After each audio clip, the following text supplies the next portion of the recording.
Hello and welcome to Ahead of the Curve. This is your host, Jonathan Gellner, and thank you so much for joining us today. This episode is brought to you by Motor Preference Experts. Ready to elevate your performance? Meet Motor Preference Experts, the premier authority on natural motor preferences in North America. Discover how understanding your innate balance and coordination can optimize your performance and minimize injury risks. Whether you're passionate about playing, coaching, or strength and conditioning, dedicated experts will help you to respect and enhance your body's natural motricity. Explore more at motorpreferenceexperts.com. Motor Preference Experts, helping you to become the best version of yourself. On today's show, we have on Dave Turgeon. He is currently the field coordinator at IMG Academy in Bradenton, Florida.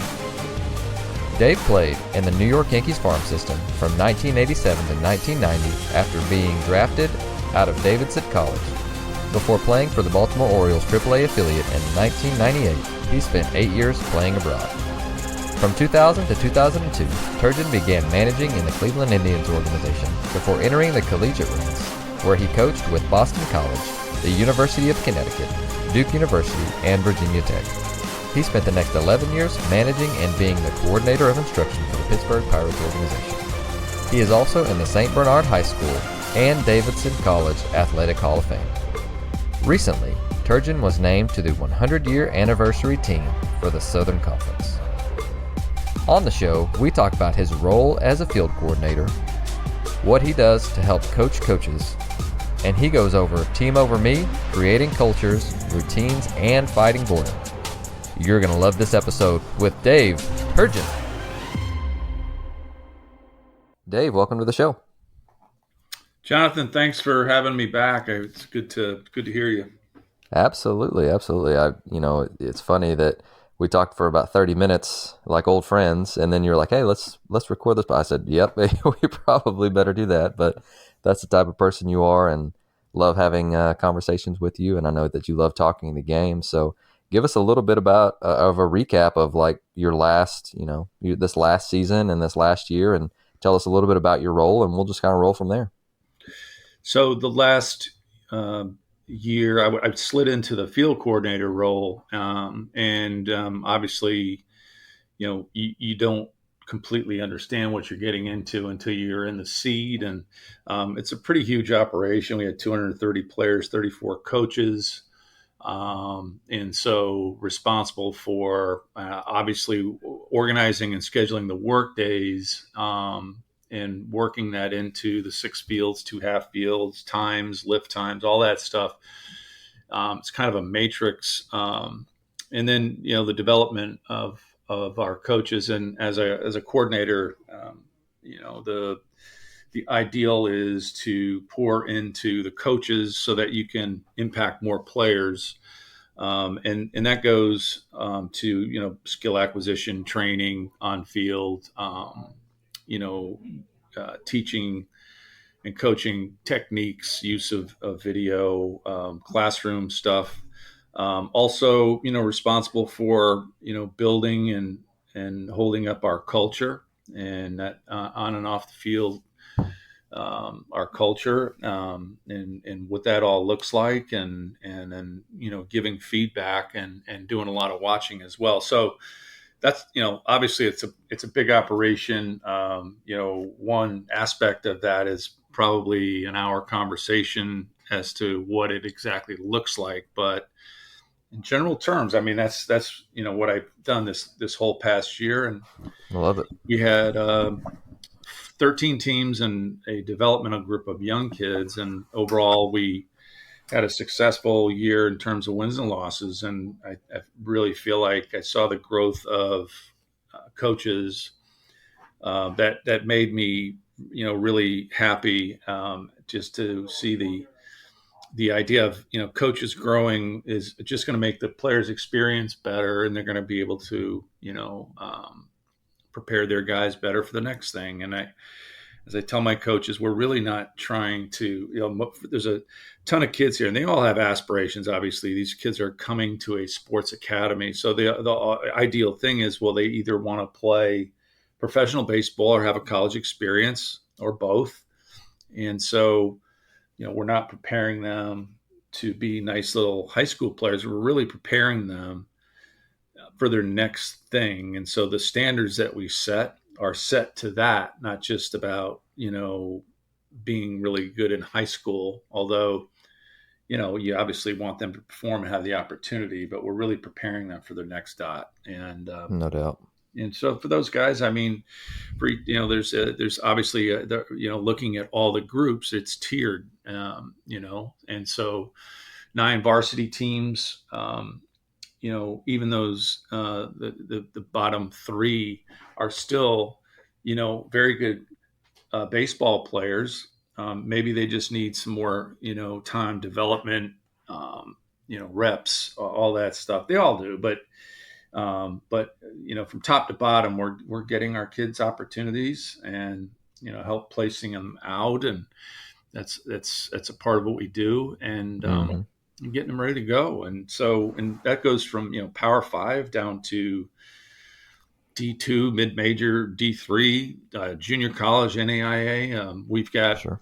we have Ivy League kids every year, so it's all over the map with different levels of player, academic and athletic. So it's Sure. fun. I mean, it's challenging and it's fun. No doubt. Well, looking at your role too, so from what I'm seeing, you love to impact players, and in the role that you're in right now, you impact coaches that then go on to impact those players.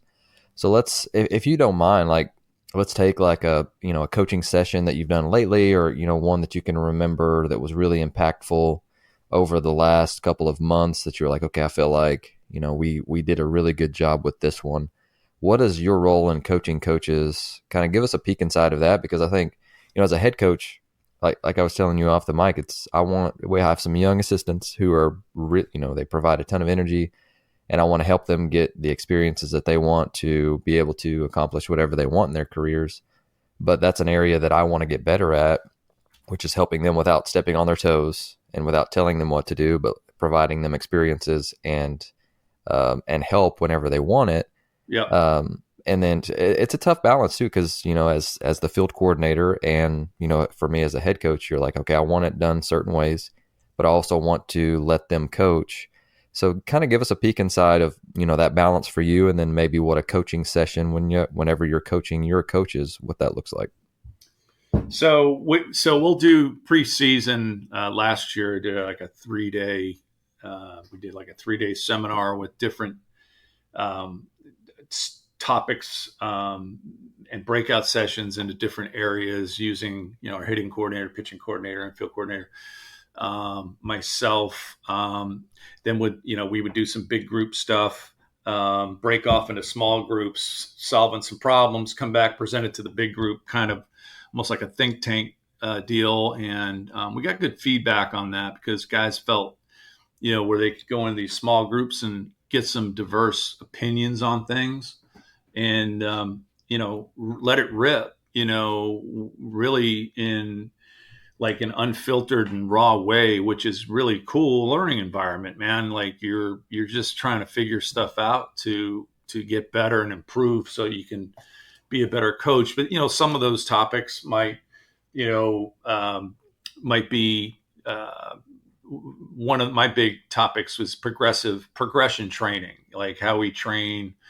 It's progression oriented, from simple to complex, and then obviously, as we're getting close to complex, we're hitting the competitive fibers and adding pressure into those things. And I use the use of video training videos, the Mm-hmm. whole zoo to jungle, simple to complex, in Sure. how we progress to our game like training and experiences. And I was everything is in balance, and knowing your group. And what I found that progression training, I mean, I was with the Pirates for many years, and we did just that, particularly at the lower levels. And so you talk about lower levels, I mean, rookie ball, low A, high A. It's not like they're not teenagers, they're older players. And so part of that progression is, getting guys to figure out, daily routines, offensive, defensive, etc. And then, going into the role of, the team setting, where, you're really looking to execute in a team way, and then going through your offensive and defensive stuff on that as a Sure. group. But so that was part of, the seminar. And then, I would do a quick hitter meeting in our staff meetings. It might be the showing of a video, you know, coaching philosophies, the ability to pivot in your training, the process of prepare, execute, review, which is the process of us preparing, executing our day, and then reviewing it, and then getting up the next day and doing that same thing all over again. And what that is that's the process of coaches learning their group, getting amazing coaching reps in daily, and so they're getting more confidence and knowledge about their group, and then putting the players through that and teaching them their process, and getting them to fall in love with the process. If you can get them to do that, well, then they're going to improve. And getting those guys to fall in love with the process is a big deal, because there's so much noise and Right. social media and different things, and they see these quick hitter, they see results all the time, and they don't see the process of what it takes to have those results happen. And it's such a right now gratification type of generation. And it's not their fault, and I'm not complaining. I'm saying that's the reality in the landscape that we're teaching. Absolutely. And so given all the noise, to create a really kind of fun, competitive, robust learning environment is a challenge.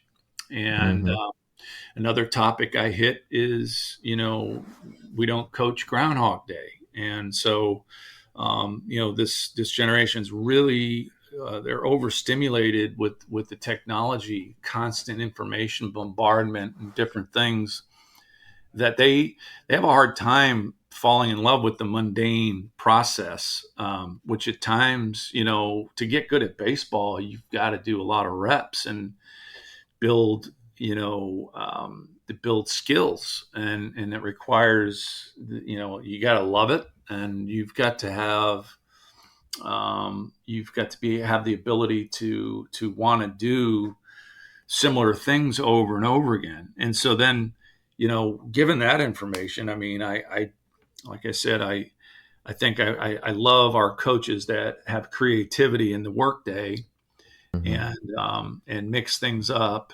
while hitting the same concepts with different things. And I think that helps, because the attention span, as we get more and more into this tech scene, is less and less, is kind of what I just said. And you're not going to fight that, and you have to have the ability to work within that framework. And so we do, and always looking for new ways. And I think another piece of that aspect of what I do with our coaches is filming interesting training that is going on in the field, because I don't ramrod. I like our coaches to have a framework of what needs to get done on the field, and letting them coach and get out of their way and learn like I was allowed to. So I give them feedback, and what I'll do is I'll video lots of different really cool training stuff, talk to the coach about, what exactly are we doing here? And a lot of times it's obvious, but sometimes they have some really interesting thoughts, and I'll fire out the video and out to the rest of the group, the other 30 plus coaches, and give them ideas, so that we're kind of pouring into each other. And this whole collaborative approach is definitely a part of our culture here for our coaches, and that's how you get better. And I think our coaches have really kind of gravitated to that, and they've kind of embraced that. And then you're recognizing coaches for doing something that is creative and good, and the players love it, and because that's important feedback as well. And so you kind of recognize coaches, for doing for being creative, which builds more creativity. So that's some of the pieces that of coach development that we're doing. And I'll send out a topic with a video, and then we'll hit that in the meeting, and I'll give me some feedback, what jumps out, let's go. And guys start uplifting ideas to the room, and we continue to share. And sometimes I will have coaches get up in front of the room, depending on the topic, get them a little vulnerable, and grow them that way. So it's a cool environment. And then in turn, when you talk about the players, that's the stuff that I'm coaching coaches on. That's the stuff I will be coaching my players on, and how to what's our culture on field and in dugout, what is our training. All this stuff needs to be uploaded to players. They are a curious generation. They need to know why, and we need to understand what we're doing and be prepared for those questions, and do that for them. Right. So I think it's very it's challenging on my end, but also I get the ability to be around some really good baseball minds, and just by asking questions and having topics, we get so many perspectives. And we have coaches that are all over the map. We got young ones, we got veteran ones, we got some mid-range age ones. If you like to learn, it's a pretty cool environment. I would think as a coach, there's no one coaching more than we are, because we're doing it year round. We're coaching all the time. And the best way to get good at coaching is to coach and learn about it. So then you get plenty of reps.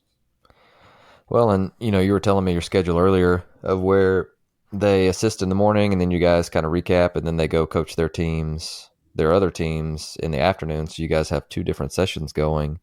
And I think for me too, you guys actually build time within the day to meet, and I think that's a game changer in itself, because I hate wasting time, and with meaningless meetings, but at the same time, I wish we were able to meet more as a staff. But like I've got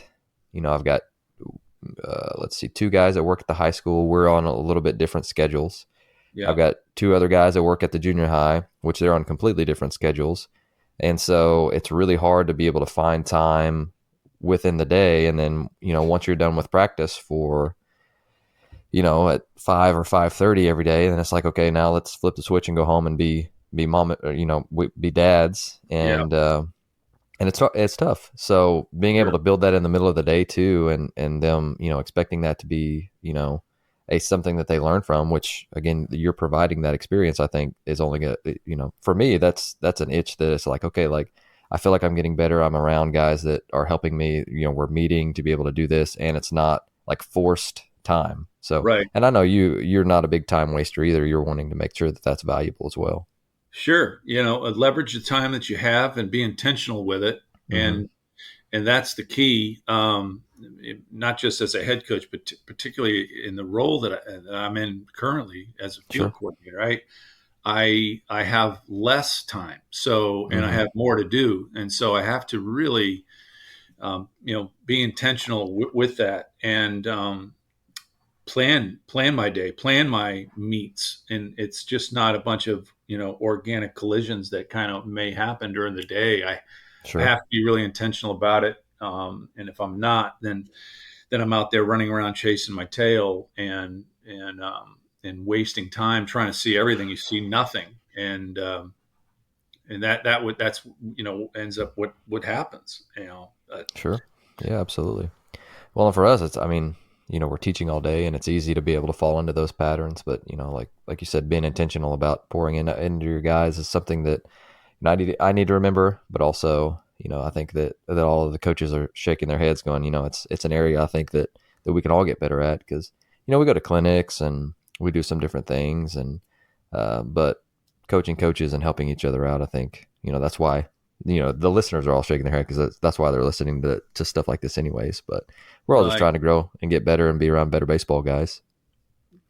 and for what? For our players. I mean, Mm-hmm. I mean, we're not doing it to glorify ourselves. Obviously, we're Right. doing it because we're in the business of helping young men Absolutely. and just because we are obviously, and I think most of us are drawn into the profession because we had guys that poured into us, and Yep. so the thing of being able to give back the way you were given too, I think is Mm-hmm. a tremendous. I think it's a huge responsibility, obviously, and it's a great it's an honor to be able to do Sure. that, man. I mean, it really truly is. And you mentioned earlier with players helping them with routines, and it's you've done this for a long time, and you've kind of seen, and you're not like old guy yelling at clouds either. And sometimes I feel like I'm that guy, and I have to take a step back, even though you see the progression that has happened with social media Yeah. and everything, and they're seeing 20-second reels on Instagram and going, okay, why am I not mastering this like those guys? Right. But we talk to our players a lot about 1% better, finding an edge, like being able to steal some inches. Yeah. And one of the things that we mentioned is called the mundanity of excellence, which I know you're familiar with, of Sure. just being able to find and immerse yourselves, and instead of like work, because one thing I've noticed with teenagers, they want to accomplish a task, but they have a really hard time with working towards mastery. So Hmm. like, for instance, you do, like, people do dailies, and Yeah. you got, like, for us, we get, you got to switch it up every now and then, or put a competition on it, whatever. But instead of like working towards mastery, they're like, okay, I'm going to do my 10 reps and then just be done, like no big deal, because I've done this a million times. But Hmm. how do you help teenagers with like that aspect? Because again, you've still got teenagers, even though they're flying across the country, and they know what the task is at hand for you. But you're still dealing with that, so that gives me a little bit of hope. With some of my guys want to play in college baseball, and some of them Sure. just want to have a great experience. Most of your guys, all of them, are there for a specific reason, to advance, and you're still fighting that. So, what are some different things, different ways you go about that, and then helping them with what they would call the boring stuff? Because I know you're going to respect the rep out of them, but Yeah, I think so. A yeah, couple, absolutely. I think it's where it starts, right? And showing them how to work is also a way to help them identify who they are. All right, and so their offensive routine will hit the swing cues that they need to talk about, because so that when we get to the field part of things, now we're hitting, we're not swinging, and we're not talking about our mechanics. We have throwing routines for pitchers. It leads to a flat ground where you address certain things in the routine that cues about your delivery, so that when you hit the mound, you're pitching, not rock throwing, and trying to light up, chase numbers, and instead we're focusing on making pitches. So the routine thing is critical. And then as you have a group for longer and longer, you see some routines look similar, some look drastically different. It just depends on the guy. You call them everydays, and so we mix that up. Like, sure, I call it waking up on defense. I call it waking up the gloves, and that might be we're doing 3.5 minutes of wall ball with no gloves and racquetball, or like lacrosse balls off a wall with really terrible grass surface, and we're reading hops and being athletic. Or today we're going to be doing glove presentation, knees wide base, where they're bringing awareness to how they're presenting the glove to the ball. And then, or sure, it might be partner stuff where we're working on a right foot backhand, or a glove side turn the other way, or the next. And so as we go through, we have within the routine different routines, and that's part of getting them to fall in love with defense in the process, hmm, and kind of addressing the thing of, oh, we're doing this again, because right, they never really get comfortable, but at the same time we're waking up the gloves and doing something with a very specific purpose. And what I've found is as we progress, I'll give guys, okay, this is how do you guys want, I'll throw it to them. How we want to, some guys will go, I want to get on the wall. Some guys will go, well, I want figure eight drill with handballs and racquetballs in the middle. I would like some short fungos, knees wide base hand work. Okay, match up with your guy and let's go do it. So now we get guys to focusing on what they, and kids are smart, man. They end up understanding. I got to get better at this because you're coaching them, and so they end up doing the stuff that they really need to do. What do they do in the process? They're figuring out that whole self ID thing. Who am I? All right. So now I got to just go keep doing my routine so I can get better at being who I am. And once you get guys to be okay with who they are, and start getting better at who they are, and then they just become the best version of them and no one else, And so I think, routine is a loose word, but it's an important word because it's all about them figuring out what they need to get ready to do the real work now that happens on the field. And I think that's a big piece, like showing guys how to work. Sure. And then doing with a focus and intent that might be the number one thing that can really help a player in terms of skill acquisition. Sure. Before that, it's showing them how to act and show up on time and how it looks and how to be a great teammate and how to compete. What does that mean? And that's classroom sessions, right? Sure. How to be fundamentally sound, like the whole holistic thing where you're trying to show that behaviors that leads to really good work and so much of the stuff and junk that happens on the field where, listen, learning's messy, and understanding that is important, but with the right behaviors, the learning cleans up. I mean, it happens at a quicker pace because they know how to work. They know what it looks like. They know how to focus and intent. That's a part of the standard. I mean, it's not acceptable to not show up for reps. It's just not. So, it all kind of plays in, but I think the firing order of player improvement is showing them, how to be better people first and show up for work and take care of your teammates, take care of yourself, but take care of your teammates. The stuff on the field happens the way it's supposed to happen. Wherever their process is, you can't. Listen, you can get them to maximize their process. It's really hard to say, we're just going to get him from A to B quicker. Sure. And it's just you can't. That's just something that. Their process is theirs, and so meet them where they are and help move them along. It's what it is. And I used to, as a young coach, I was like, I'm gonna make this happen quicker. And listen, you show up for work every day. You show them how to show up for work every day. It'll happen at the pace that it's supposed to happen. But to put a timeline on things is impossible. I mean, and right. Because we don't, listen, a lot of times, you label kids as, well, he's going to be this, this, and this, but you didn't really know what was inside the kid or how much he was willing to invest into the work. And all of a sudden you're going, whoa, sure. I didn't have that, and for the most part, kids will always exceed your expectations. That's been my experience. We're the ones we probably, because we think we're smart baseball men. Sometimes I think he could be this, this, and this. And so many times I watch just guys go by whatever I thought they could be. Right.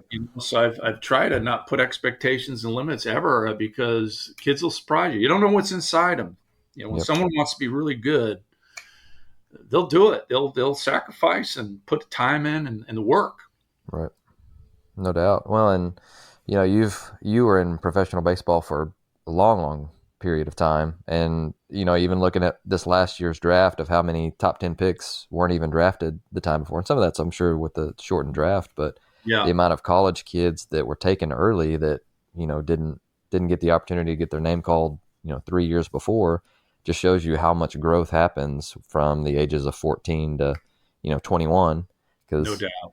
I can think of many, many examples of guys that I was like, oh, if they just grow, and they do, and they surprise you. So I I think that mean, that's a it's that's a incredible. great point. You Mm-hmm. know, it is. It's incredible. I mean, look, the stories are everywhere, and I see them yearly. I think Tommy Tanks was not undrafted. I think out of high school when he went to Mm-hmm. NC State. I'm pretty sure, Right. and I think he was a second round pick. And Well, and uh, Charlie Congdon, same thing. Like he was a walk on yeah, at Georgia, and then goes there on you to go. be I mean, the second look at overall that. pick. That's crazy. That's a transformation. That's player development. Mm-hmm. Hats off to him and the coaches that helped him, because that is phenomenal, man. I mean, Mm-hmm. It's and crazy. I just think too. I mean, I think it might. It's listen. It's hard to have so many of those expectations. I think it's easier for a guy to go undrafted. I think he's just because he's going to really chase it hard. Like Mm-hmm. he doesn't have this feeling like, well, I arrived, I got drafted, and it's going to happen again. And but it keeps him hungry and it keeps him humble. And Sure. if you get those two combinations, man, you're going to work at it. Oh And yeah, no but doubt. you just brought up. That's like the perfect example of player development Sure. and Well, and putting time and work. Wow. yeah, it's crazy, and you root for guys like that, regardless of the team that they're on, too, because it shows the human spirit that eventually wins out. But Yes. with with that, let's talk a little bit about the some of the unique dynamics that you've got, because you've got guys from different parts of the country, you've got guys from different parts of the world, and you're losing and gaining guys every single year. So it's almost like you're providing college experience to teenagers in high school. So I want to know, like, because you've got kids speaking different languages, Yep. and you've got, like I said, all kinds of different cultures that are coming to you. So what are like some different ways that you guys bring a togetherness? Because it's a team of, let's say 15 on each team. You've got to, they've got their goals in mind, but you're also trying to put the team above yourself, and you're trying to bring some cohesiveness to that. Yep. So how do you? And then you've got, what, like you said, I think 14 teams, which is crazy also. So, like, Hmm. tell us a little bit about that dynamic, but also how you're providing an experience of like I said, you're putting the team above yourself, and putting your teammates, their needs, ahead of yourself at times, and balancing that with their own aspirations. Yeah. So the thing is, when you're dealing with a lot of different cultures, um, and then within like the baseball, there's different. The culture of baseball is different in Japan. It's different in Korea. It's different in Mexico. It's different in the United States. And so we teach our brand of baseball here, with respect to where these guys come from.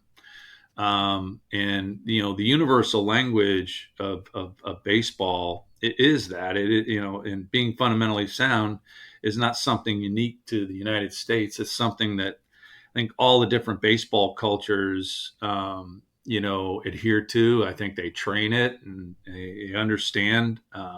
But how games are run, maybe different, maybe a little different. But that's really the common ground of the game. But it's up to our coaches that who have some Japanese players, Korean players, Latin players, American players. Part of their responsibility is bringing that group together, and there's no better way of bringing a group together that understand if they understand each other and where they're from and different things. And so it comes down to some classroom time, and a lot of times it is not baseball related classroom time. We get guys and we put them in a very safe environment where guys can be vulnerable and put their stuff out there in the room where and so we'll do some speed dating things where you assign players, a guy maybe from Korea, and then you get a guy from Texas, and they've got 3 minutes to get in front of the room and tell that other person's life story. And then give them some guideline questions about family, culture, different things. It ends up becoming a bonding thing, but also it becomes a learning thing, because we have guys obviously that aren't as well traveled. I mean, they're young, and it's unbelievable. I mean, it's also fun, and guys, it's amazing. In a room, they have the ability to laugh at themselves and with themselves too, and it makes it fun. And so you leave those sessions a little bit tighter, that kind of gets the synergy going. And there's nothing like knowing people to develop trust and synergy, right? So that's a big piece. And then going through some hard stuff together. Mm-hmm. And whether that is on the field, with some hard training, conditioning, being demanding, going through hard stuff, Sure. brings rooms together. The common thread through all of it is the game.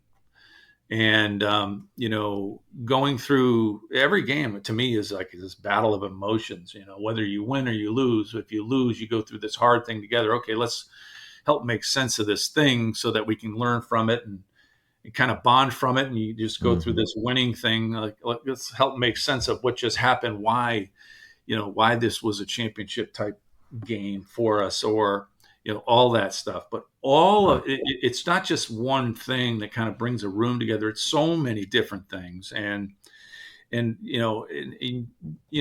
take out, use all your tools. But what I've found is, there's as much bonding that can be done in a classroom setting than on a field. And the game is tremendous for bringing people together. There's Absolutely. plenty of challenge and hard stuff, but then the process of getting to know each other in a little deeper level, I think, is critical to the team building piece. And Sure. it's a lot of different cultures out there, Mm-hmm. and it's a whole big world out there. One of the reasons I think that this experience at IMG is so cool is kids are getting exposed to the world. And Mm-hmm. we have some Latin coaches that played in the major leagues. We have a Korean major league pitcher, JB Bong, came through the Atlanta Braves system. Roger Cedeno, all-time Venezuelan base stealer out of Venezuela, 10 years in the big leagues. We've got our own different place or cultures in within our coaching ranks, Mm-hmm. and that's something that I'm very sensitive to. Sure. Making sure they get what they need. Mm-hmm.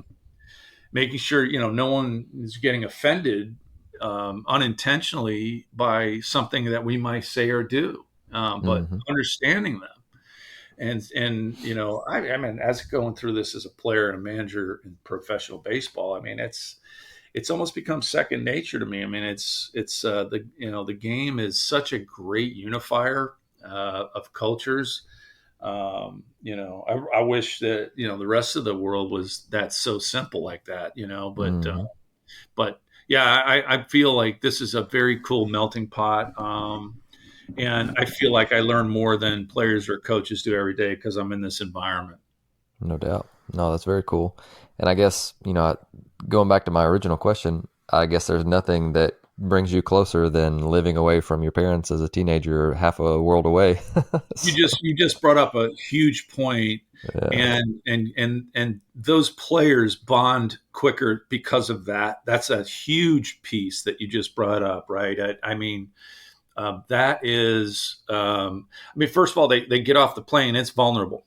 I mean, Mm-hmm. you're in a strange environment, and then you bond with others that are going through the same strange thing, and it's really hard, and that is a huge piece of it, for sure. And then coaches, and I bring this to light every year.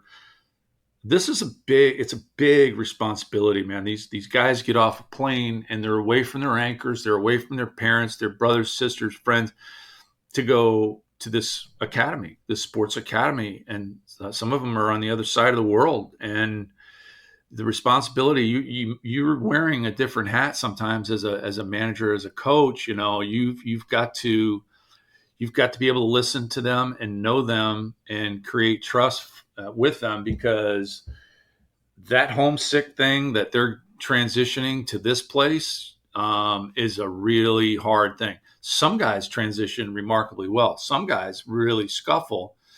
It takes them, a year, and they end up staying, 3-4 years or whatever, and grows them up. So they transition after here much better than the average senior in high school. I mean, they've already kind of gone through the stuff they'll go through, like normal high school seniors going to college. Like you and me, I was so homesick, my first year. I was the last of 7 kids, and I grew up with a big family, and went away to college, and far away from my home in Connecticut, and I went to school in North Carolina, and I went home twice a year.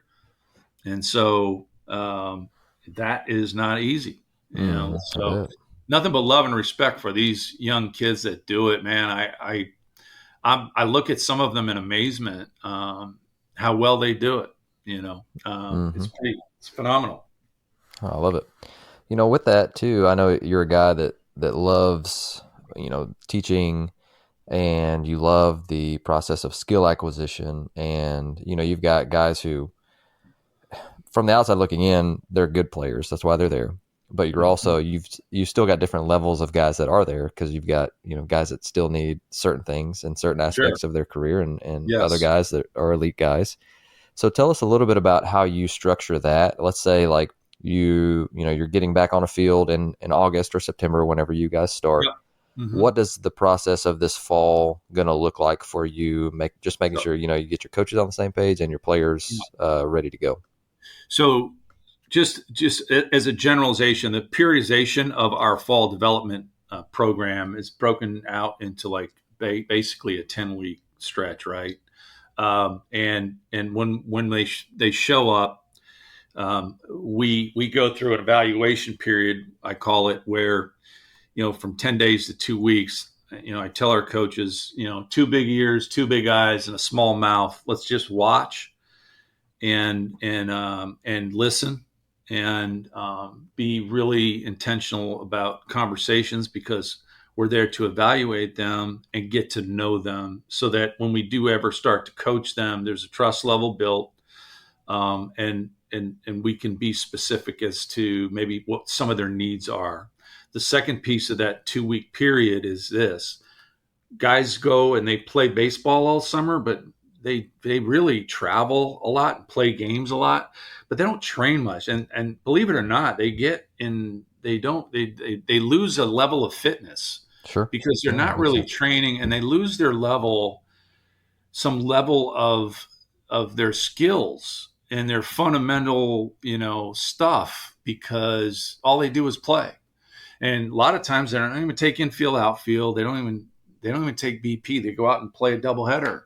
And so playing games is great, but in order to get really good at this game, you have to be in a routine and practice, and keep acquiring skills so that you can perform better in those games. And so there's some semblance of evaluation, getting to know players, their backgrounds, cultures, etc. But there's also a piece of like this ramp up to get their bodies used to working 5 to 6 days a week on their game. That's a physical toll that they haven't really had for months. And so that's the period where we do that. So then we'll go in the next part of that development period in the fall. We will ramp up the speed of the training. We'll get them in the jungle. Obviously progression oriented training, and we start the use of pressure, clock stuff, and having our work be a lot more purposeful and fast. Still inclusive of our routines, but we're really preparing them for games.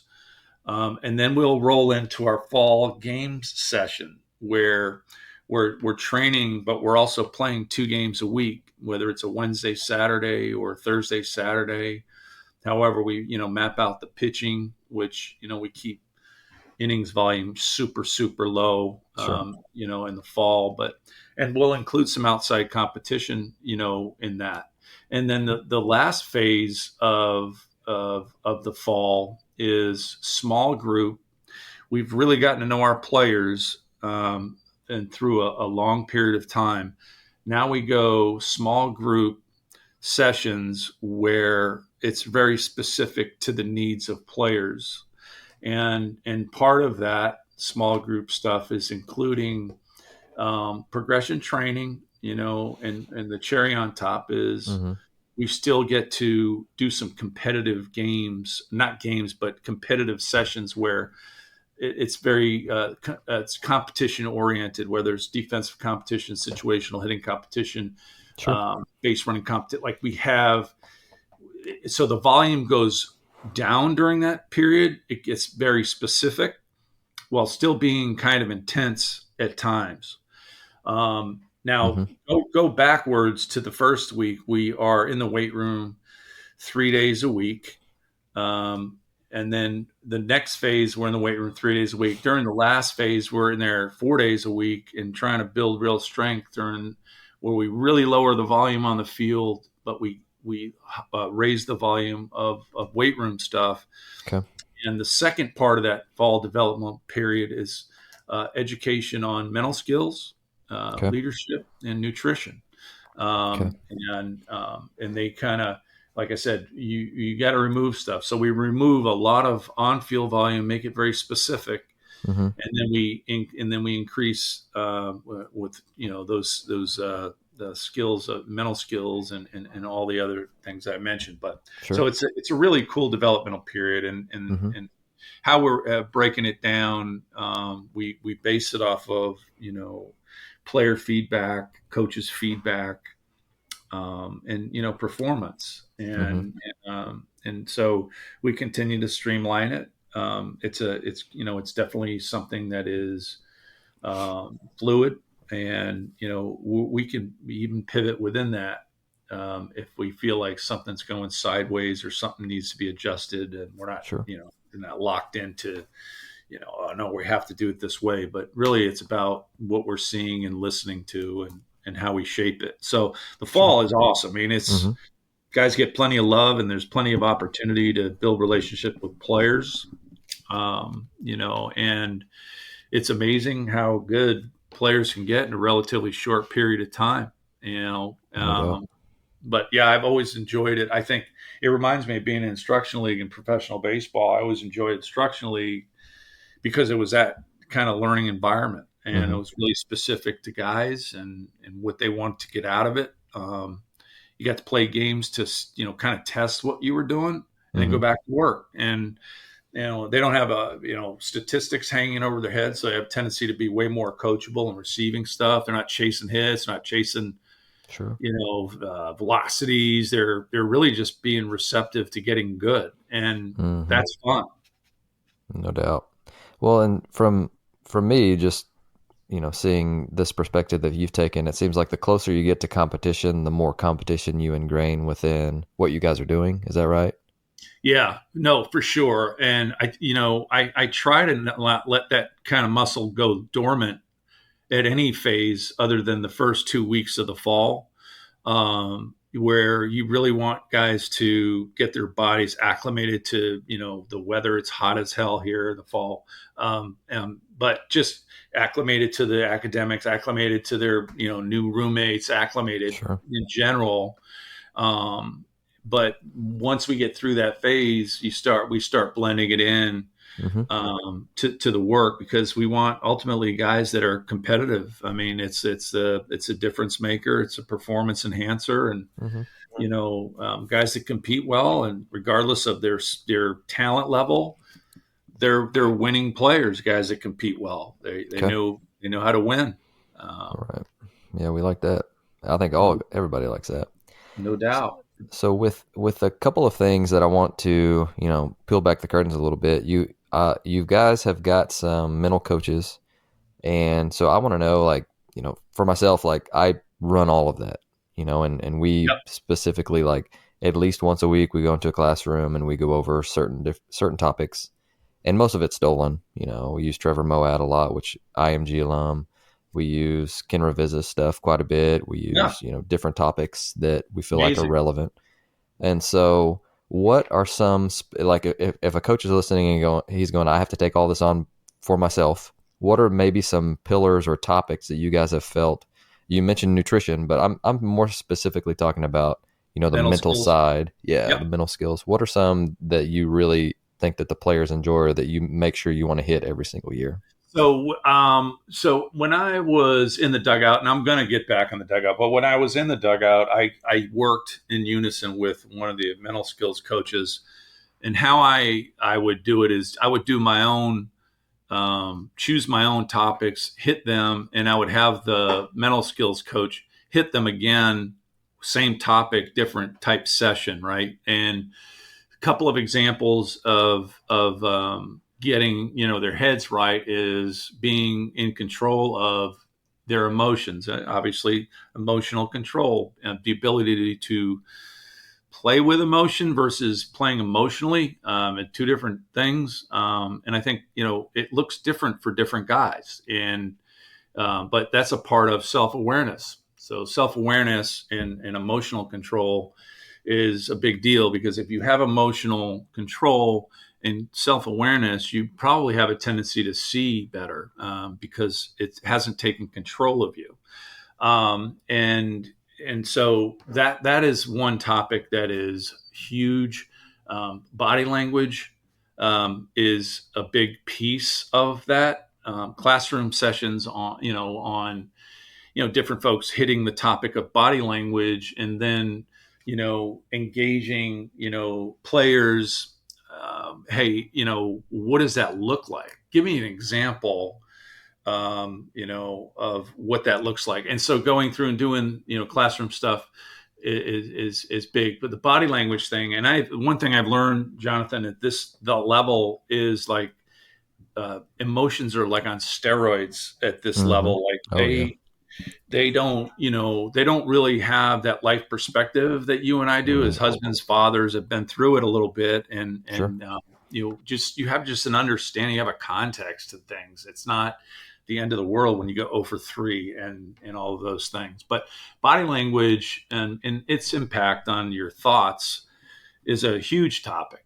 And they really act as one. I mean, you can, by changing your thoughts and tell yourself stuff, you can change body language and get to the next pitch. Absolutely. The ability to get to the Absolutely. next pitch is what the good ones do, right? And Yep. regardless of what happened on the last pitch. So, yeah, I hit Mm-hmm. that earlier about being present is a big deal in this game, and it kind of all overlaps the stuff that I'm talking about. Sure. Um, the good ones know how to just be present for the next pitch. I'm not worried about 2 pitches from now. I'm certainly not worried about what just happened.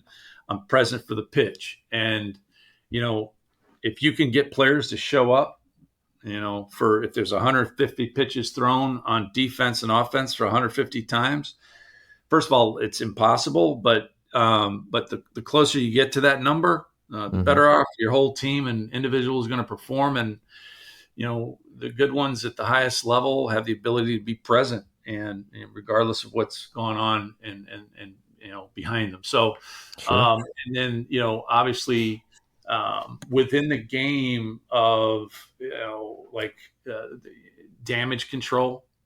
If you're on a mound and you're giving it up, I mean, you've given up 4, don't give up the 5th. How do you have damage control? That's emotional stuff, Mm-hmm. and to show them how to reset and execute, make a pitch, to get screwed and have an 0-2 count because 2 pitches were 6 inches off the plate.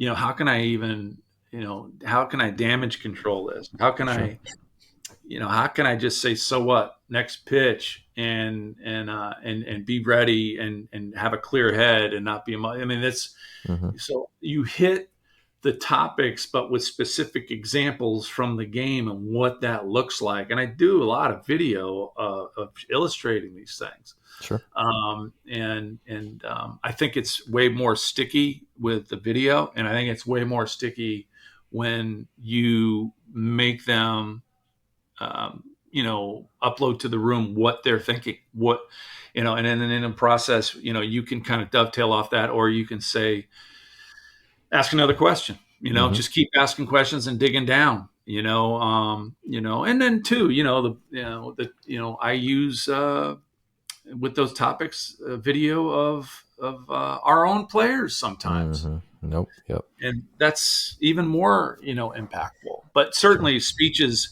about this stuff has no impact.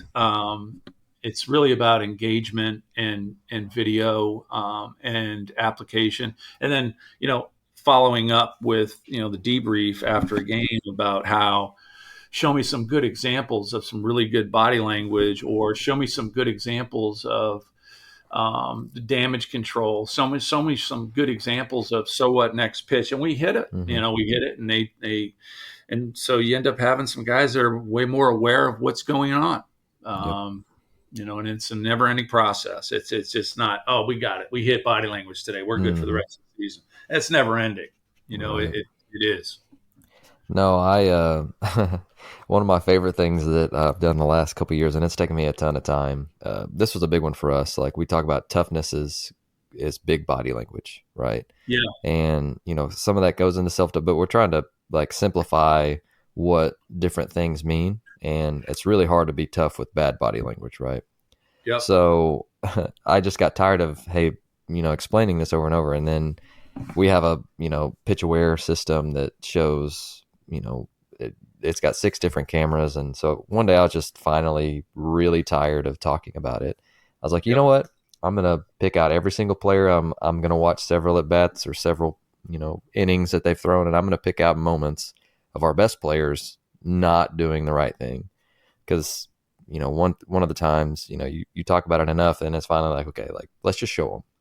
So Yep. I put together like just a 1 minute clip, or like a series of clips of bad body language. And I used our best players for specific reasons. Like, it's easy to pick on some of our role guys, but using our best players and then them seeing themselves being pouty babies on Yep. camera in front of Yep. everybody, it was like, oh, I did not even know that I did that. So I've done that the last couple of years, and not really to embarrass them, but just to show them, like, if this is who you want to be, then, if this isn't who you want to be, this is what you look like in these moments of adversity. And Right. they were finally like, it's become a running joke of, we called it the cool guys playlist, because cool guys care more about themselves than anybody else. That But is it's so great. powerful, No, it was a great because time.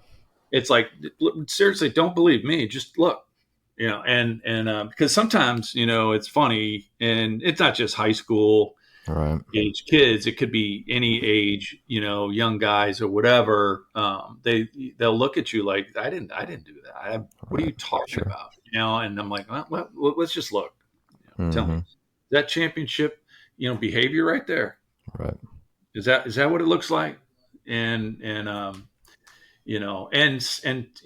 two, you can do it in a lot of different ways. I mean, it can be humorous, it can be Sure. different things that bring to Right. light stuff. And if there's a guy who I find is real sensitive, I may just bring him in and show him one on one, Mm-hmm.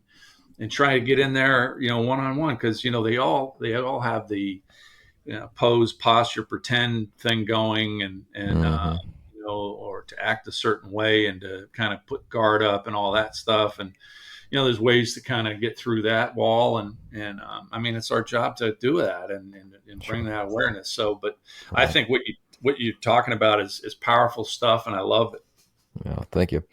It well, and then last year, we, one of the other, because some of the things that we talk about, we've got to provide actionable, like, details. We can't just say, hey, have good body language and not, you mentioned this earlier. So one of the other things that we don't give palms up, like we say, Yeah, keep your that's a palms good down, one. like no pizza hands. And so Yeah, it's man. been kind of a funny thing that after year one, it's some of the older guys have been like, hey, we don't do that here, like no pizza hands or whatever. And so that's really been giving them actionable and like identifiable behavior traits that, we want or we don't want. I think it's easy for us to sit here and dialogue as two baseball guys who speak the lingo, but it's different when you've got, 14-year-old kids who have no idea what you're talking about and are No, lost, right? So no doubt. I think and I'm continuing to try and hone that and simplify and really show those behaviors. But if I could go back and tell myself that earlier, I would.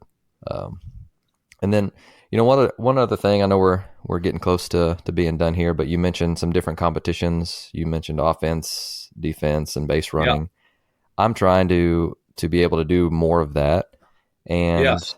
I love being able to, and the kids love to be able to compete. So They really do. if you could give us some different, things that you guys do, that we could steal from you, I would love to hear that.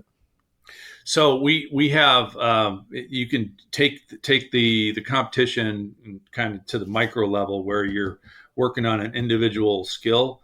Um, let's say today, we're going to dedicate this work to the offensive side of the ball.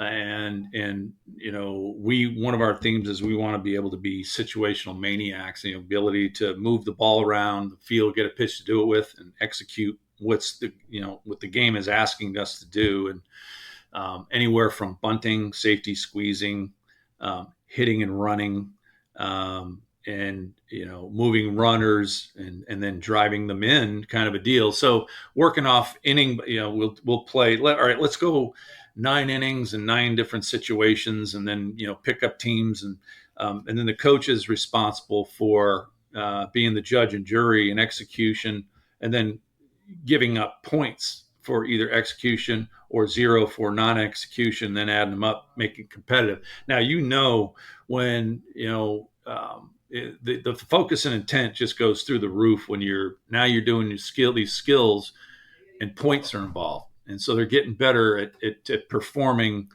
their skills in a fire. And the smallest competitions are all important, and you see the guys that are really good at competing, they just get better at that. And guys that aren't really good at competing, their bar is moved and raised. Even if you don't think that they're competitive to a level, they're still getting better at competing. The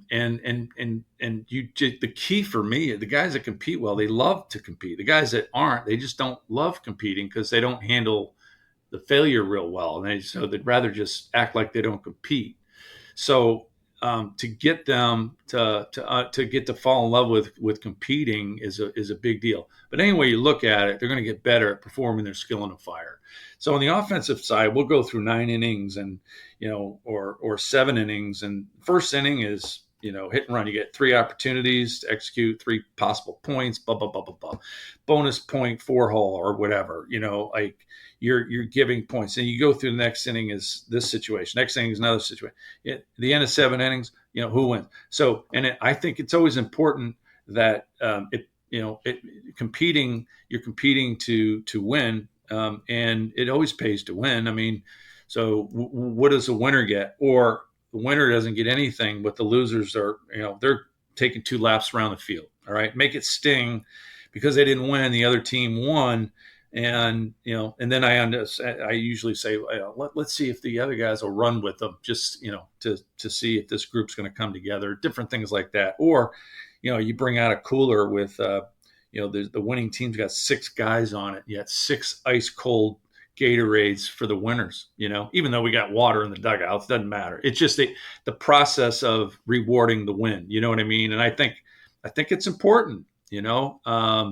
And it gets their focus and intent where it needs to be, in the work. And the more you do it, they start getting immune to the pressure and they start performing better. It's just something we do. We compete. We go do our thing. No big deal. We didn't execute. Going to execute this time. Make an adjustment. And so that was that. In a team setting, one of the things that we got, I really like that we did this year is we do a situational game, and it's based off of points, not runs. A run is a point, but there's a lot of different ways of creating points. Okay. So you get your offensive team going against a defensive team. This is a live situational scrimmage with a machine pitch or a pitcher. If you got a pitcher, Great. If you don't, because you got to save your arms, whatever, go machine pitch. All right.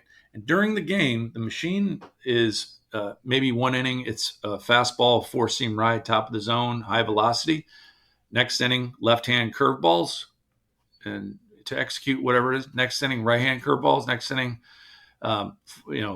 velocity, bottom of the zone, every inning. So you're creating this adjustability in the box because they're seeing something different every inning with the machine. And then each inning, the inning is started with a different situation. There's nobody out, runners on first and second in the first inning. There's one out and a runner on third base to start the inning in the second inning. There's bases loaded, no outs to start the inning. And so you go 7 innings of 7 different scenarios, and then you can work in sacrifice bunting. One inning might be first and third, nobody out. You do a safety squeeze. But it's the inning is started with a different situation, and then you go live off of that, which, you may have more situations created. But now on defense, they didn't execute a cutoff and a relay, -1 point. They executed a cutoff and a relay, +1 point. Made a routine play, +1, or error, -1. Like, your defense has the ability to win or lose points as well. On offense, it wasn't a hard 90, -1, even though he had a base hit to center field. And executed. He negated it by not giving a hard 90 or a pressure turn.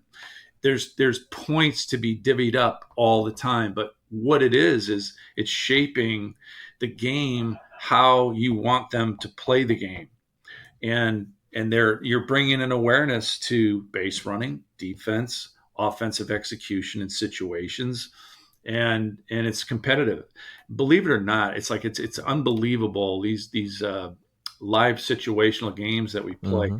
Amazing how in the 7th inning, it's like, what's the score? 27-26, or it's 24-24. You can actually, you can be as picky as you want, and with the points. And but the other thing I found is that the coaches are way more engaged.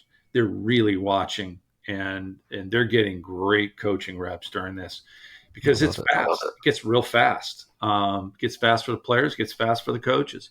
Got to be locked in. And these games, I limit them to an hour and 15 minutes because it's real fast paced. And when you're that engaged, it's exhausting, really locking in every pitch for that long. And part of our culture is we get on and off the field, and, the team doesn't, sprint off the field or get off the field with pace. It's another -1. Mm-hmm. So you're kind of creating a culture. You're creating awareness of the things you want awareness to. And, I just think that it's a fantastic training tool, and then, and obviously those games will kind of reveal where your club is at right now with different aspects of the game. We really need work on this. We really are doing a nice job with this. Let's focus on this tomorrow, as you debrief at the end of that thing. And then you debrief with the group and say, what do you got? How'd we do this? How'd we do that? What do you got? Give me an example, engage them, and have them breaking it down. So, that awareness piece keeps coming, and having them see the game and be engaged in the game, not just out there playing the game, but really engaged in the game. No, I love that. It's one of those things that to get better at the game, you got to play the game, and to be able to do, different situations like that. I love that. But Dave, I couldn't be more thankful for you. You've been a guy that I've consistently been in contact with, and it's been great. I appreciate that very much. No, I love it. Appreciate your passion as well. I love it. Well, we better wrap this thing up, or we're gonna be here all day. So I did want to, and I would do that for you, obviously, but I did want to give you the opportunity to talk to our coaches. If there's anything else that you'd like to tell them before you go, this is your chance.